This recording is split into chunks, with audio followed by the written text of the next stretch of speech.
as all frames, they're just a model.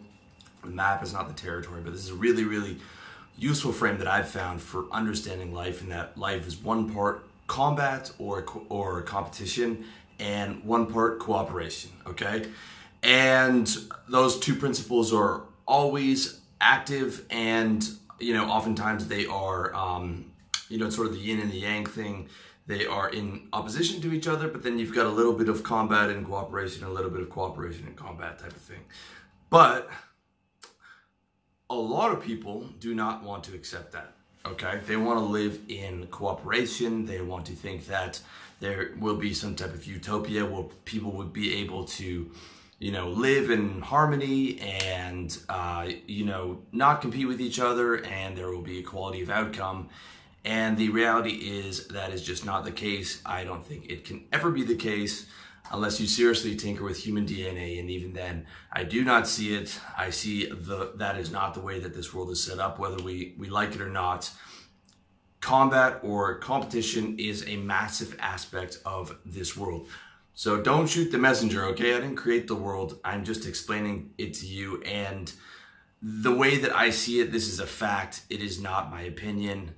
I mean, people talking about equality of outcome do not want to look. They do not want to believe that people are not created equal, and animals and people are not created equal, and every single thing in this world is different from another thing, okay? Even if you have an identical twin, you and your identical twin are not equal. Sometimes someone's going to be a bit taller, someone might be a bit better looking, someone might be smarter, on and on and on. There is no equality between living things. That's a fact, okay? And the other fact is that it only takes a half a second to look. Nature is a food chain, guys. Nature is a food chain. It is a pyramid. They have apex predators like lions and sharks at the top of it. And then you have minnows and rabbits at the bottom. This is the way the world is designed, okay? I mean, it takes half a second to recognize that. The world is designed as a food chain, okay? It is that ruthless. That is how ruthless this world is, okay? And you need to understand that, and you need to accept it. And, you know, these people who are constantly hounding us with equality cannot and will not look at that. And the people that get hurt are the people who don't accept that, okay? That's what it is at the end of the day. If you don't want to accept that, that's fine.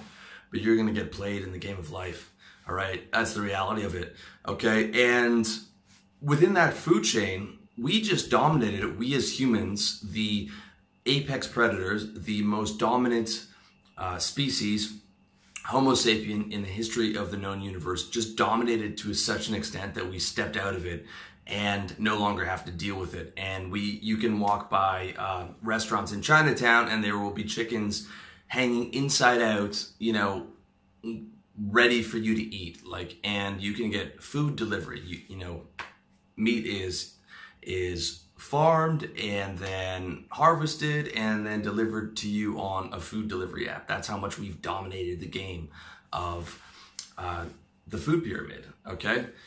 Well beyond lions and sharks and all those things. I mean, we've stepped out of it to such a degree that it's ridiculous. And you'll hear someone like Louis C.K. talk about, you know, if we were still in the food pyramid, it'd be like we're on our way to work and then a cheetah attacks and we have to deal with that. But we stepped out of the food chain because we just dominated it so much. We competed so well and we became so intelligent and we built all these tools, and we could wipe out the entire food chain if we wanted to. Okay, so the other animals exist because they are food to us. All right, we could wipe out the food chain if we wanted to. We have that much power. That is the reality, okay? So we're the most dominant predator of all time, and that allows for this life of luxury that we have, okay? To even discuss these things, to even discuss these philosophical concepts, to have YouTube, to have Twitter, to have, you know, to be able to stay in your room and be air conditioning, to be able to protest against what you think is inequality. That exists because we're the most ruthless predator of all time. We outcompeted everything. Okay, the life of luxury that we allow for right now is because of that very fact. The rabbit doesn't have that luxury, okay? The rabbit doesn't have that luxury at all. It doesn't have air conditioning, it doesn't have Food Panda to deliver food to it, and it definitely does not have the luxury to protest, all right? The rabbit doesn't protest the lion, it fucking runs, okay? It does not protest the lion, it runs, because if it tried to protest, it would get smoked in less than half a second, all right? It is not fair. It is not fair. And I remember that very clearly from summer camp when I was a kid. We used to play this game where you would all draw straws, and then you would have, you know, this different tag. Someone would be a lion, someone would be a rabbit, someone would be something else, and someone would be bacteria that killed everything. And then you would run around chasing, you know, other people through the forest, and it was this really fun game, but you could only kill people that were lower than you on a food chain. And sometimes I would end up as the rabbit or the mouse, and I'd be like, this is terrible. I can't kill anything. All I can do is like run and hide. And then when you're the lion, you're like, oh man, I can grab everyone. I'm gonna win this game. And it's sort of like, you know, that kind of burned into my brain the reality for a lot of these animal species. Okay, they don't have the option to protest, and they don't even have the option to pretend like the world is equal. Okay, they know very well if they see a giant lion that thing is much stronger, much more powerful, and they need to run away from that. All right, that's the reality of it.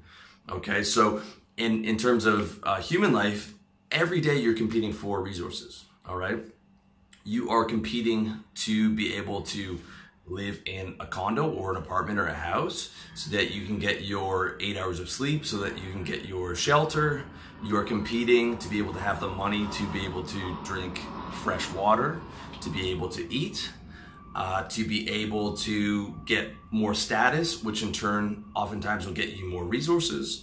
You're competing for women, okay? If you have a nice girlfriend, I guarantee you someone else wants her, and someone else wanted her before you started dating her, and you were able to take him away from that guy or those other potential guys. You know, you're competing for currency, you're competing for jobs, you're competing for promotions, you're competing for everything, okay? At the end of the day, this is the reality. This is why I'm telling you guys to play the game of life, because if you're not playing, you're getting played, all right? You need to eat living things to survive, all right? The vast majority of people on the planet are meat eaters. We evolved to be meat eaters. That's why we have sharp teeth and all these different things. And we are still, you know, exercising our right at the top of the food chain, eating meat, okay? If you're on the ethical side and you're a vegetarian or you're a vegan, you know, you are still eating vegetables. Studies have shown that plants can communicate, that obviously plants are alive, and 100 years from now, I would bet that we will be able to see that plants are sentient and that maybe they can feel as well. I would not be surprised if that were proven the case. So at any given point, you are living off of other living things. That's the reality of the game, okay? And whether it's a client in business, girlfriend, you know, a new business, a promotion, food, you're always in competition, okay? You cannot remove that from the equation. And I'm not saying that I like this, all right? I wish we could all live in heaven and have all these, you know, just run around singing Kumbaya and, you know, have everything without having to compete, but that's just not the reality. So please don't shoot the messenger, okay? So, but that's only part one, all right? Part two is there is cooperation as well. So it's not a left versus right thing. It's not, you know, Darwinian and versus, you know, lack of spirituality. There is cooperation, okay? We evolved to live in these hunter-gatherer tribes, and we would compete for food and resources against other tribes, but within our tribe, we would cooperate, okay? Everyone had a job, you know, the wealth was shared, and you know, we lived a life of cooperation with each other, okay? And people help each other all the time. There are random acts of kindness all the time. There are people running into burning buildings to save random strangers. There are all kinds of nice things. There's all kinds of cooperation. There's all kinds of lovely, you know, kind human behavior.